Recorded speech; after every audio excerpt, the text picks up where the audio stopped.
All right, let's go into some other issues. I'll bring in my panel because there's a lot to discuss, not just COVID, but a big day of news. Sky News host of Across Australia, Peta Credlin from Brisbane, and Radio 2GB broadcaster and host himself of Sky News, Chris Smith from Sydney. All right, I'll start with revelations today. Well, actually, let's go back to the start. When they started what I think is a very poor inquiry into the failed quarantine system in Victoria, senior counsel assisting the Commissioner had this to say on day one. It may even be that every case of COVID-19 in Victoria in recent weeks could be sourced to the hotel quarantine program. All right, there is his nexus, not mine, between the cases we have now in Victoria, 5,000 or so, hotel quarantining. Chris, we saw reports today that some of these firms, one firm in particular, connected to the failed system in Victoria, had a whole lot of very serious probity concerns with the company. It's a real worry. Oh, the details related to this particular mob are almost unbelievable. Like, you hear about companies who can shut their doors, can close their company, can phoenix into the next form of a subsidiary or another company entirely, and they do it rather comfortably. It's become rather nifty how they get away with it. But this mob are the phoenix company of the business world. Like, some of the details related to what they've got up to, and I've got to be really careful here because they're obviously looking for a penny, and they might want to take a penny from Sky News, but suffice to say, they are the last people in the world you would put in charge of such an onerous responsibility like quarantine. It's just, you wouldn't put these people, in charge of a kid's birthday party. That'd be the last thing you'd do. And yet they looked after some of the most important health issues that Victoria faced, and look what happened. It all fell over. And when you look at the background of this mob, it's no wonder.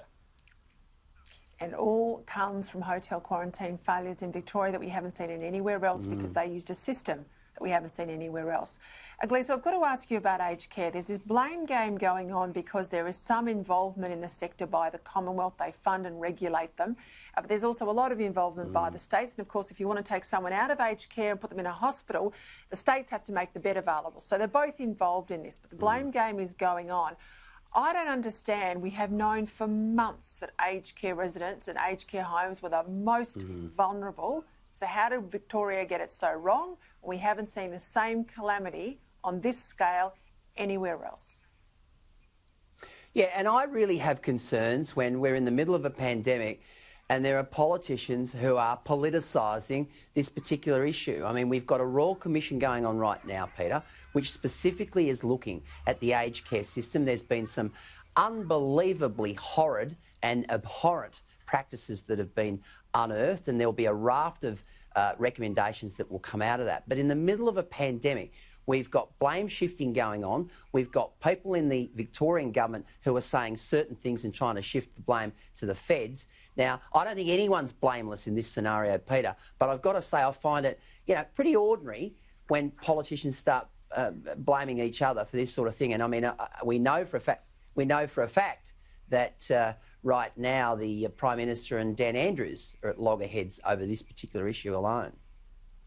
It doesn't cut the mustard though, does it, Chris? I mean, people are really concerned. If you look at those numbers, 900 tonight, aged care residents with this virus, you would think on the sort of ratios we've seen overseas, a lot of them will lose their life. Well, some of those countries, as you rightly mentioned in Europe, Peter, there was a 20% fatality rate in some of those elderly populations. You do the sums, there are significantly horrific days to come. I know people are talking about today as, oh, it can't get much worse. It will.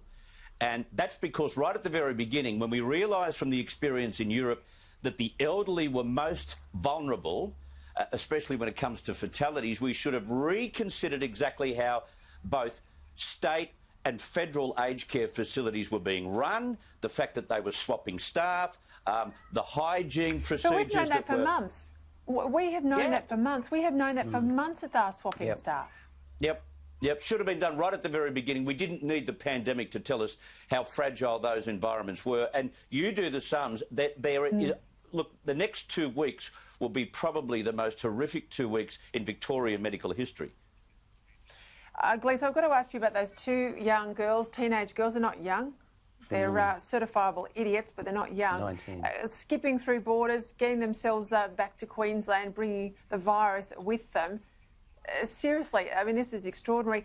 The Premier likes to say she's got the toughest borders of all. I don't know that she has. Well, look, this is a massive story, and Queensland is currently in the grip of fear and anger. They're fearful that this is Brisbane's hotel quarantine fiasco, you know, fearful that it's the Ruby Princess fiasco.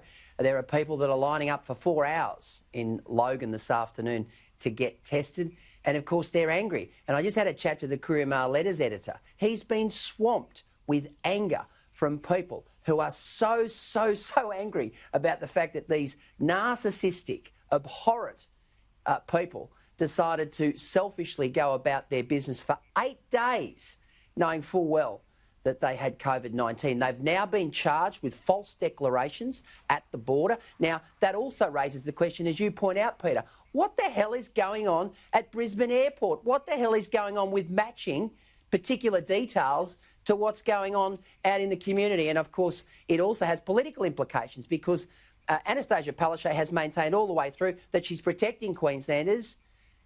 This has got real potential to be an absolute massive cluster for not just the Queensland government but the people of Brisbane as well. And of course you've got that election in October. Chris, I want to talk to you about closing the gap. I had Jacinta Price on the show this week. I've had Warren Mundine. Warren Mundine has been quite critical of the new 16 targets announced today, all designed to reduce Indigenous disadvantage. In fact, I think I've got a grab for him. We'll play that now. Now there are some good things in this 16, but the whole thing is just flawed, really, in the basis of how it's supposed to be operating. And look, I've worked with Warren when he headed up former Prime Minister Abbott's task force, a Business Indigenous Council. He says you can't turn this around unless they have jobs, the adults, the kids go to school, and the law, particularly in relation to women and violence, is you know, met in the strongest terms. What do you make of the targets today? Well, I think it's outstanding that 4,000, I think the number is 4,000 Indigenous community leaders have had a say in setting the targets. I think that's a good thing. Having said that, since when does a group of 4,000 Indigenous people think universally that it's not such an important thing to send their kids to school? Of all the things in the 16 targets that you would remove, why the hell would you remove that? If it's so important for kids to have a job, it's got to be ultra important to send them to school. It's simple. It puts the onus on parents to make sure they go to school, and some of these communities need the onus put back on them, need the responsibility to be taken. I don't get it. I thought that was just a drop ball, a massive drop ball. Now, having said that, how about we ask Indigenous Australia to also implement this, partially implement this, and also take responsibility for the success and failure? That would be handy. Look, I know I met with a lot of Indigenous communities when I worked for Tony Abbott. A lot of the women said, we want these targets, we want them demonstrable, we need your help to get the rest of the communities to send kids to school. So if you put the targets in there in black and white, they can all be policed. We can hold the schools to account. The schools can hold the teacher unions to account, and the Commonwealth can hold the states to account because they run state schools. So there's a lot of Indigenous women in particular, but men too, who want a lot of targets spelt out clearly so that we can make sure they're met. I am worried there's a lot of loose language here, and a lot of things to me look like they're on the never. I'm a bit with Warren Mundine. I think this is something we've got to watch very closely. Gentlemen, thank you for your time. Chris Smith, Peta Credlin.